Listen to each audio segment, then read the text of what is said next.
En este asilo mental están enterradas por lo menos 7.100 personas cuyas identidades se desconocen. Yo soy Enrique Treviño, creador de Viernes de Terror, y hoy te traigo la historia del Hospital Eloise. Este lugar fue la institución mental más grande de Estados Unidos y funcionó por más de 100 años. Comenzó en el año 1832 con una pequeña residencia que funcionaba como poorhouse. Las poorhouse eran espacios del gobierno donde albergaban a personas sin hogar. Ahí dentro se les daba techo, comida y, de ser necesario, atención médica. Pues bien, en ese entonces se llamaba The Wayne County Poorhouse y se encontraba a unas 2 millas a las afueras de Detroit, en Michigan. Sin embargo, con los años se fue expandiendo y por ahí de 1913 ya contaba con 3 secciones: el poorhouse, un hospital mental y un sanatorio para personas con tuberculosis. Fue entonces que la gente lo empezó a llamar el Hospital Eloise, en honor a la hija del jefe de la oficina de correos. El sitio creció tanto que llegó a abarcar un área de 902 acres en los que había 78 edificios.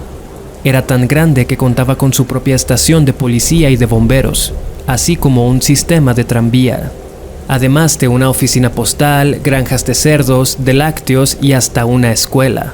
Durante su mejor momento llegó a albergar a poco más de 10.000 pacientes y unos 2.000 empleados. Era como una mini ciudad.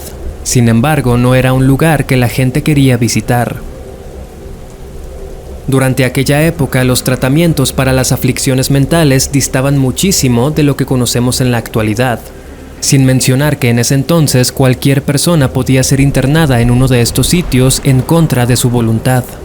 Los pacientes ingresaban por el edificio central, donde pasaban por un proceso de revisión bastante ambiguo, luego del cual se les diagnosticaba con X o Y enfermedad y eran enviados al área correspondiente.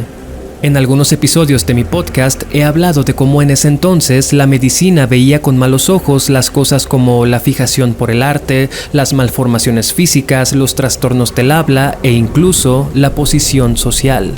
Así es. Se te podía considerar como un enfermo mental solo por ser pobre. O sea, yo sí estoy loco, pero no creo que sea porque soy pobre. En fin, en el interior de este lugar los pacientes eran sometidos a diversos tratamientos. Algunos eran espantosos, otros eran horrendos. Uno de los más famosos era la hidroterapia, que básicamente consistía en sumergir al paciente en agua fría o caliente por determinado periodo. Esto no estaría tan mal, a menos las personas eran inmovilizadas para después entrar en una bañera que se llenaba con agua extremadamente fría o extremadamente caliente. Luego los cubrían con una lona del cuello para abajo y los dejaban ahí por varias horas o días.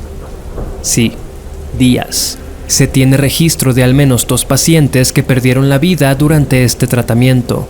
Uno fue un hombre a quien sumergieron en agua hirviendo, lo que le causó severas quemaduras. Otra fue una niña de 10 años a quien olvidaron en agua extremadamente fría, lo que le causó severas convulsiones. A pesar de que no hay una fuente que lo confirme de manera oficial, la mayoría está convencida de que aquí también se llevaron a cabo lobotomías y terapia de electroshocks. Y es que cada edificio de internos contaba con una sala que funcionaba como una especie de quirófano, en donde eran sometidos a crueles procesos, dejándolos como seres dóciles y sin voluntad. Las lobotomías se realizaban insertando un instrumento de metal por el párpado derecho, hasta llegar a cierto punto del cerebro, y según lo que vi, luego daban un golpe con un martillo como para arreglar lo que estuviera mal ahí dentro. Otro tratamiento era el shock de insulina, algo bastante siniestro.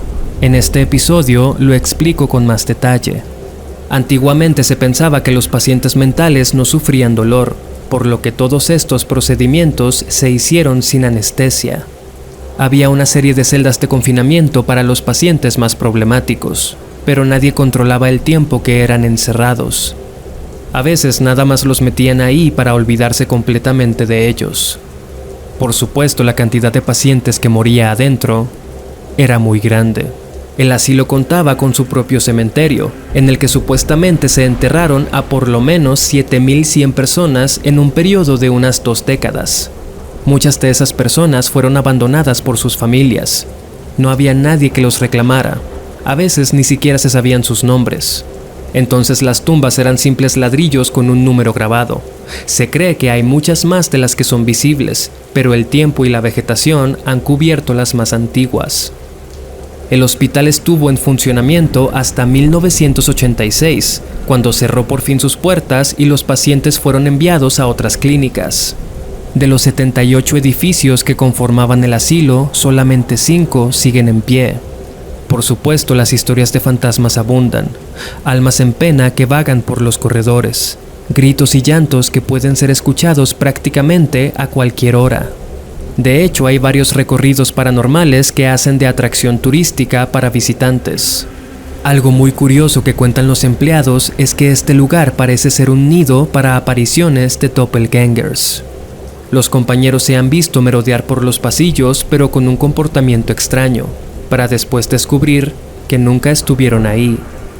También, debido a que todos los niveles son bastante similares, es muy fácil perderse. Uno de los aspectos más tristes de este lugar es que contaba con un área infantil, así como ya vimos, una escuela. Esto significa que hubo muchos niños que nacieron y pasaron toda su vida encerrados en este manicomio. ¿Te atreverías a pasar una noche ahí dentro? Muchas gracias por ver. Si te gustó el video, por favor suscríbete y compártelo.